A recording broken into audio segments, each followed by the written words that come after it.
नमस्कार दोस्तों, happy life में आप सभी का स्वागत है। और आज मैं बात करने वाली हूँ कि क्या ट्विन फ्लेम सोल हर बर्थ में अलग अलग जन्म में भी आते हैं।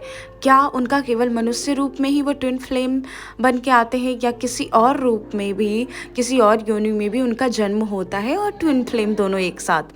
तो इसी टॉपिक पे आज बात करेंगे। ट्विन फ्लेम जर्नी में ऐसा होता है कि वो एक ही सोल होते हैं। जब भी वो जन्म लेंगे तो उनकी मर्जी है, ये और साथ ही साथ ये भगवान और यूनिवर्स की मर्जी होती है कि उनके सोल को डिवाइड करना है या नहीं करना है। मतलब कभी कभी ट्विन फ्लेम अकेले भी आते हैं, लेकिन अगर ट्विन फ्लेम अपनी आत्मा को डिवाइड करके आते हैं तो आप समझ लो कि फिर वो ज़रूरी नहीं है कि मनुष्य रूप में भी आए। कभी कभी ट्विन फ्लेम ना एक खूबसूरत सा फ्लावर बन के भी आते हैं। आपने देखा होगा कोई कोई दो फ्लावर, बहुत दूर में कोई भी फ्लावर नहीं दिख रहा होता है और आप देखोगे कि दो फूल इतने सुंदर खिले हैं, मतलब ऐसे खिले हैं जैसे इतने खूबसूरत लग रहे हैं। तो वो ट्विन फ्लेम ही होते हैं।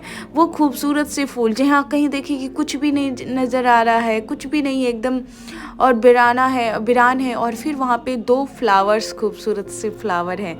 तो कभी कभी ट्विन फ्लेम फ्लावर बन के भी आते हैं। कभी कभी हंस के जोड़े को आपने देखा है। उस कहा जाता है कि ट्विन फ्लेम के कॉन्सेप्ट में हंस और हंसनी का जो जोड़ा होता है ना, वो बहुत ज़्यादा माना जाता है कि ट्विन फ्लेम जो है वो हंस हंसनी के जोड़े में बहुत बार आते हैं। और वो एक ऐसे कपल होते हैं अपने ट्विन फ्लेम जर्नी में। तो आप जानते हो कि सोल का एक कनेक्शन होता है, बहुत ही डीप कनेक्शन होता है। और जो हंस और हंसनी होता है ना, वो कभी एक एक दूसरे के बिना जो है ना बिल्कुल नहीं रह पाता है। आपको पता है, वो अगर एक की अगर डेथ हो जाती है ना तो दूसरा जो है ना वो बहुत ज़्यादा तड़पता है। लेकिन यही हम देखे हैं, जितना इंसान रूप में ट्विन फ्लेम एक दूसरे से डीप कनेक्शन नहीं रखते हैं, उतना तो नेचुरल जन्म जो उनका होता है फ्लावर के रूप में, हंस हंसनी के रूप में, उस पर उन दोनों में प्यार रहता है। आप तो देख ही रहते हो, जैसे ही वो मनुष्य रूप में आते हैं तो कुछ ऐसे अपने कर्मा बनाने लगते हैं, यानी दोनों को अलग अलग आकर्षण होने लगता है। बहुत सारी चीज़ें, मिसअंडरस्टैंडिंग कितना ज़्यादा ट्विन फ्लेम जर्नी में होने लगता है। तो मेरा यही कहना है कि ऐसा नहीं है कि ट्विन फ्लेम केवल मनुष्य के रूप में ही जन्म लेते हैं। वो अलग अलग जन्मों में अलग अलग रूपों में भी आते हैं। ऐसा कुछ भी नहीं है कि वो केवल मनुष्य रूप में ही आते हैं। और कितनी बार तो वो यूनियन के साथ ही आते हैं, कितनी बार तो किसी किसी रूप में, जैसे फ्लावर के रूप में होगा तो दोनों का बर्थ भी एक साथ होगा, मृत्यु भी एक साथ होगी और दोनों एक साथ खिलेंगे, एक साथ मुरझा जाएंगे। तो ट्विन फ्लेम का कॉन्सेप्ट जो है ना बहुत ही प्योर कॉन्सेप्ट है। इसको समझने की ज़रूरत है।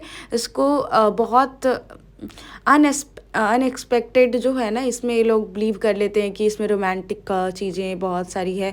तो मैं आपको बता दूं कि ये जो है ना एक नेचुरल और बहुत ही ज़्यादा इसमें आध्यात्मिक की जर्नी है। इसमें आप हमेशा इसको वासना से जोड़ के ना देखें। ट्विन फ्लेम जर्नी को एक बहुत ही प्योर और बोल सकते कि बहुत ही डीप कॉन्सेप्ट है। और सबसे बड़ी बात है कि इसमें 100 में से केवल 5% लोग ही ट्रू ट्विन फ्लेम जर्नी में होते हैं। बहुत सारे लोग हैं ट्विन फ्लेम जर्नी में समझ नहीं पाते हैं और उन्हें लगता है कि हाँ यही हमारा ट्विन है। तो कभी भी आप बिना कंफर्म किए किसी को अपना ट्विन नहीं बोल सकते हो। आपको अगर लगता है कि कोई आपका ट्विन है तो वो आप थोड़ा सा अपने आप पे काम करो, मेडिटेशन, ध्यान, मतलब ध्यान करो और आपको थोड़ा सा बैलेंस होगा ना।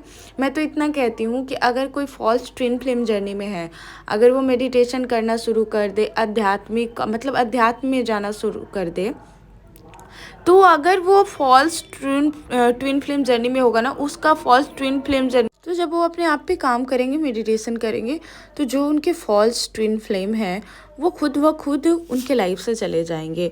और अगर वो रियल में ट्विन फ्लेम जर्नी में होंगे तो उनके ट्रू ट्विन फ्लेम की एंट्री हो जाती है। कितने लोग हैं कि फॉल्स ट्विन फ्लेम में रहते हैं। तो अगर आपको पहचानना है कि आप ट्विन फ्लेम जर्नी में हो तो आप मेडिटेशन करना शुरू कर दो। अगर आप ट्रू ट्विन फ्लेम जर्नी में होगे तो आप कितना भी खुद को बैलेंस कर लो, आपकी जो सोल पार्टनर का जो तड़प है मतलब आपके मन में, वो नहीं ख़त्म होगा। और वहीं आपका जो फॉल्स ट्विन फ्लेम जर्नी में रहोगे तो आप थोड़ा सा, जैसे ही आप अपने आप को बैलेंस करने लगोगे, वो आपका ट्विन जो है ना, जो फॉल्स ट्विन है, वो आपसे दूर हो जाएगा। क्योंकि बैलेंस में आपका ट्रू ट्विन फ्लेम ही आप क्या मतलब आपके पीछे आ सकता है। क्योंकि बैलेंस में क्या होता है कि जो ट्रू ट्विन है फ्लेम होते हैं ना, वो बहुत ज़्यादा आपके पीछे आकर्षित होते हैं, क्योंकि उनको लगता है, उनके सोल को लगता है कि अब ये पूरी तरह से अपने आप पे काम कर रहा है। वहीं जो फर्स्ट ट्विन फ्लेम होंगे, उनको लगेगा कि ये क्या कर रही है, ये क्या पागलपन है, ये क्या मेडिटेशन कर रही है, इससे क्या होता है, ये तो अंधविश्वास है, इसे हमारे साथ रोमांटिक मतलब सिचुएशन में क्यों नहीं है, इसके मन में ये सब क्या आ गया है, पूरा भक्ति आ गई है, आध्यात्मिकता आ गया है। तो ये जो फर्स्ट ट्विन फ्लेम होंगे ना, उनको पसंद नहीं आएगा। लेकिन जो ट्रू ट्विन फ्लेम है ना, आपका सेल्फ ग्रोथ, आपका आध्यात्मिक होना, आपका पूजा पाठ में मन लगना, ये सब देख के वो बहुत खुश होंगे, बहुत ज़्यादा। उन्हें लगेगा कि शायद ये बहुत मतलब उनको इतनी ज़्यादा खुशी मिलेगी। और वहीं आप अनबैलेंस जैसे ही होंगे, यानी आपका पूजा में मन नहीं लगेगा, आध्यात्मिक नहीं होना चाहोगे, मेडिटेशन नहीं करोगे, तो जो आपके ट्रू ट्विन फ्लेम है वो आपको पसंद नहीं करेंगे और वो आपको मिरर करने लगेंगे, दोबारा आपको mirror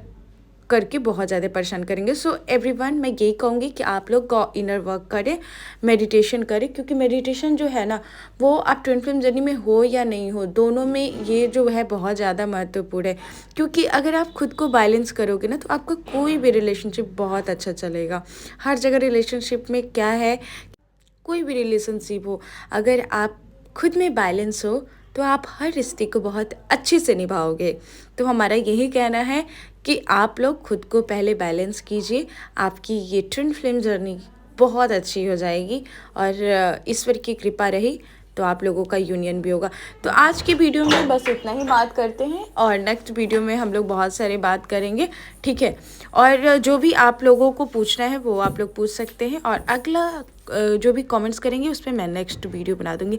thank you all of you, thank you my all viewers, thank you so much.